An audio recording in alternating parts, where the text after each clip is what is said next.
maybe not going canoeing today was a good idea.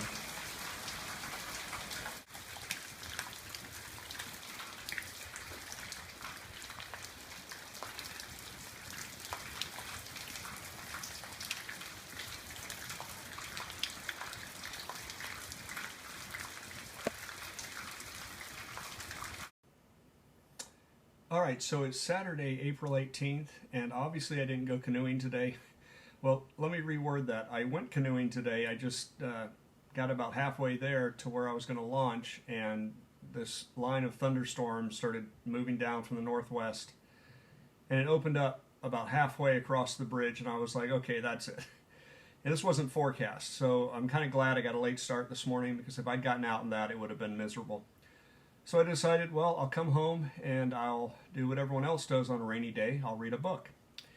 And I've been thinking for maybe a month now about starting a series on YouTube, on my little channel, called something like Canoe Stories. And so I'm going to do that now, and I'm going to entitle this Canoe Stories Episode 1, Death of a Pirate. And what I'm going to do on this series is I'm going to make short videos where I read excerpts from books or entire short stories, if they're very short like this one, that have a canoe factoring into them very heavily. And many of these, I would guess, most people who are into canoeing will not have heard of, because they're fairly obscure, as this one is. I put on my eyes here. I'm getting old. I had eagle eyes all the way up till I was about 45, and it's just been downhill since then.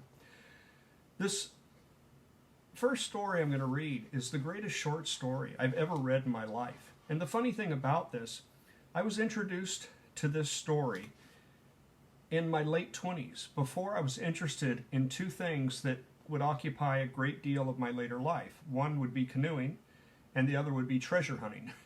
Both of those factor pretty heavily into this story, and neither one of them at the time I had any interest in whatsoever. I just read this story and thought it was the greatest short story ever. And I've read it to probably 5 or 6 friends over the last 20, 25 years.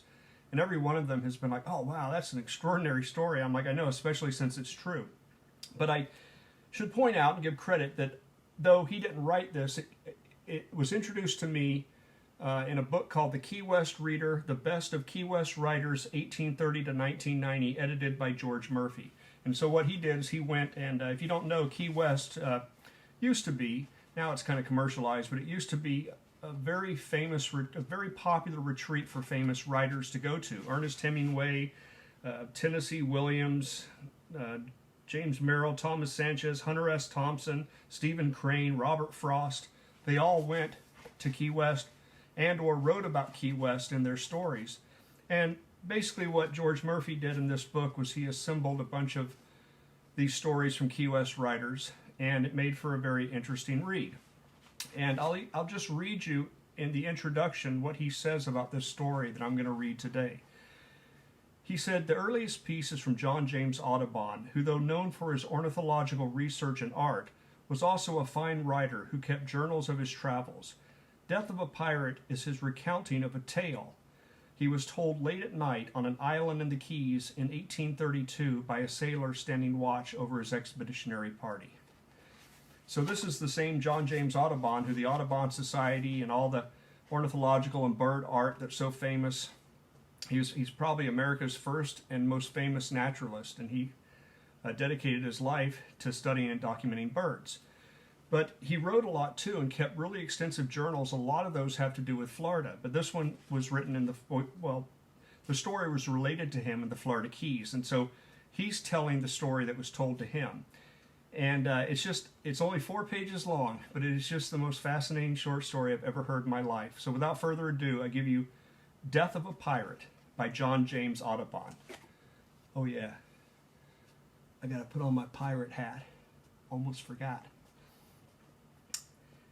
In the calm of a fine moonlit night, as I was admiring the beauty of the clear heavens and the broad glare of light that glanced from the trembling surface of the waters around, the officer on watch came up and entered into conversation with me. He had been a turtler in other years and a great hunter to boot, and although of humble birth and pretensions, energy and talent aided by education had raised him to a higher station. Such a man could not fail to be an agreeable companion, and we talked on various subjects, principally, you may be sure, birds and other natural productions.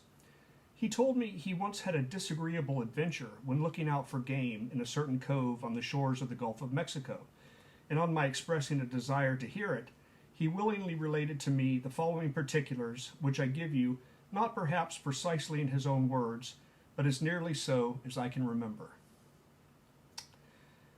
Towards evening one quiet summer day, I chanced to be paddling along a sandy shore, which I thought well fitted for my repose, being covered with tall grass, and as the sun was not many degrees above the horizon, I felt anxious to pitch my mosquito bar or net and spend the night in this wilderness. The bellowing notes of thousands of bullfrogs in the neighboring swamp might lull me to rest, and I looked upon the flocks of blackbirds that were assembling as sure companions in this secluded retreat. As I proceeded up a little stream to ensure the safety of my canoe from any sudden storm, when, as I gladly advanced, a beautiful yawl came suddenly in view. Surprised at such a sight, in a part of the country then scarcely known, I felt a sudden check in the circulation of my blood. My paddle dropped from my hands, and fearfully indeed as I picked it up did I look towards the unknown boat. On reaching it, I saw its sides marked with the stains of blood, and looking with anxiety over the gunwale, I perceived to my horror 2 human bodies covered with gore. Pirates or hostile Indians, I was persuaded, had perpetuated the foul deed, and my alarm naturally increased. My heart fluttered, stopped, and heaved with unusual tremors, and I looked towards the setting sun now in consternation and despair. How long my reveries lasted I cannot tell. I can only recollect that I was roused from them by the distant groans of one apparently in mortal agony. I felt as if refreshed by the cold perspiration that oozed from every pore, and I reflected that though alone, I was well armed, and might hope for the protection of the Almighty. Humanity whispered to me that if not surprised and disabled, I might render assistance to some sufferer, or might even be the means of saving a useful life. Buoyed up by this thought, I urged my canoe on shore, and seizing it by the bow, pulled it at one spring high among the grass. The groans of the unfortunate person fell heavy on my ears as I cocked and reprimed my gun, and I felt determined to shoot the first that should rise from the grass. As I cautiously proceeded, a hand was raised above the weeds, and waved in the air in the most supplicating manner. I leveled my gun about a foot below it, when the next moment the head and breast of a man covered with blood were convulsively raised, and a faint, hoarse voice asked me for mercy and help. A death-like silence followed his fall to the ground. I surveyed every object around with eyes intent and ears impressible by the slightest sound, for my situation that moment I thought as critical as any I had ever been in. The croaking of the frogs and the last blackbirds alighting on their roost were the only sounds or sights, and I now proceeded towards the object of my mingled alarm and commiseration. Alas, the poor being who lay prostrate at my feet was so weakened by loss of blood that I had nothing to fear from him. My first impulse was to run back to the water, and having done so, I returned with my cap filled to the brim. I felt at his heart, washed his face and breast, and rubbed his temples with the contents of a phial, which I kept about me as an antidote for the bite of snakes. His features, seamed by the ravages of time, looked frightful and disgusting, but he had been a powerful man, as the breadth of his chest plainly shewed. He groaned in the most appalling manner as his breath struggled through the mass of blood that filled his throat. His dress plainly disclosed his occupation. A large pistol he had thrust into his bosom. A naked cutlass lay near him on the ground. A red silk handkerchief was bound over his projecting brows, and over a pair of loose-fitting trousers he wore fisherman's boots. He was, in short, a pirate. My exertions were not in vain, for as I continued to bathe his temples, he revived. His pulse resumed some strength, and I began to hope that he might perhaps survive the deep wounds he had received. Darkness, deep darkness, now enveloped us. I spoke of making a fire. "Oh, for mercy's sake," he exclaimed, "don't!" Knowing, however, that under existing circumstances it was expedient for me to do so, I left him, went to the boat, and brought the rudder, the benches, and the oars, which with my hatchet I soon splintered. I then struck a light, and presently stood in the glare of a blazing fire. The pirate seemed struggling between terror and gratitude for my assistance. He desired me several times in half English and Spanish to put out the flames. but after I'd given him a draught of strong spirits, he at length became more composed. I tried to staunch the blood that flowed from the deep gashes in his shoulders and side. I expressed my regret that I had no food about me, but when I spoke of eating, he sullenly waved his head. My situation was one of the most extraordinary that I have ever been placed in. I naturally turned my talk towards religious subjects, but alas, the dying man hardly believed in the existence of God. "Friend," said he, "for friend you seem to be. I have never studied the ways of him of whom you talk. I am an outlaw, perhaps you will say a wretch. I have been for many years a pirate. The instructions of my parents were of no avail to me, and I have always believed that I was born to be a most cruel man. I now lie here about to die in the weeds, because I long ago refused to listen to their many admonitions. Do not shudder when I tell you these now useless hands murdered the mother whom they had embraced. I feel that I have deserved the pangs of the wretched death that hovers over me, and I am thankful that one of my kind will alone witness my last gaspings." A fond but feeble hope that I might save his life and perhaps assist in procuring his pardon induced me to speak to him on the subject. "It is all in vain, friend. I have no objection to die. I am glad the villains who wounded me were not my conquerors. I want no pardon from anyone. Give me some water and let me die alone." With the hope that I might learn from his conversation something that might lead to the capture of his guilty associates, I returned from the creek with another capful of water, nearly the whole of which I managed to introduce into his parched mouth, and begged him, for the sake of his future peace, to disclose his history to me. "It is impossible," he said. "There will not be time. The beings of my heart tell me so.